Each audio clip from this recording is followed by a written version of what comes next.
ওয়াক্তের নামাজ একদম শেষ ওয়াক্তে পড়া হলো, নামাজ শেষ করে দেখা গেল ওই ওয়াক্তের নামাজ পড়ার সময় শেষ হয়ে গেছে, এমত অবস্থায় কি ওই নামাজটি শুদ্ধ হবে? যেমন জোহরের নামাজ শেষ করে দেখা গেল আরো 2-1 মিনিট আগেই জোহর শেষ হয়ে আসরের ওয়াক্ত শুরু হয়ে গেছে, জোহরের নামাজটিকে আবার আদায় করতে হবে? জোহরের নামাজ যদি কেউ একদম শেষ ওয়াক্তে আদায় করে, এমন ভাবে যে জোহর শেষ করে দেখা গেল যে আসরের সময় শুরু হয়ে গেছে, নামাজ জোহর শেষ করার আগেই জোহরের সময় শেষ হয়ে আসরের ওয়াক্ত শুরু হয়ে গেছে, এই অবস্থায় জোহরের নামাজটা আর কাজা করতে হবে না, দ্বিতীয়বার পড়তে হবে না, ঠিক আছে। কিন্তু এটা এটা অবশ্যই অন্যায়।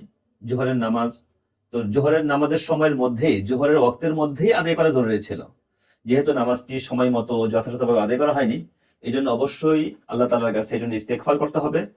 এটা গুনাহের কাজ হয়েছে, আল্লাহ তাআলা যেন মাফ করে দেন, সেজন্য আল্লাহর কাছে ক্ষমা চাইতে হবে। আর এই যে জোহরের নামাজ পড়তে গিয়ে জোহরের সময় শেষ হয়ে গেল, আসর শুরু হয়ে গেল, এরপরে নামাজটার পরবর্তীতে দ্বিতীয়বার কাজা করা লাগছে না, এটা শুধু জোহরের ক্ষেত্রেই নয়, বরং জোহর, আসর, মাগরিব, ইশা এই 4 ওয়াক্তের মধ্যেই এই নিয়ম। এই একই কথা, ব্যতিক্রম কেবল ফজরের ক্ষেত্রে।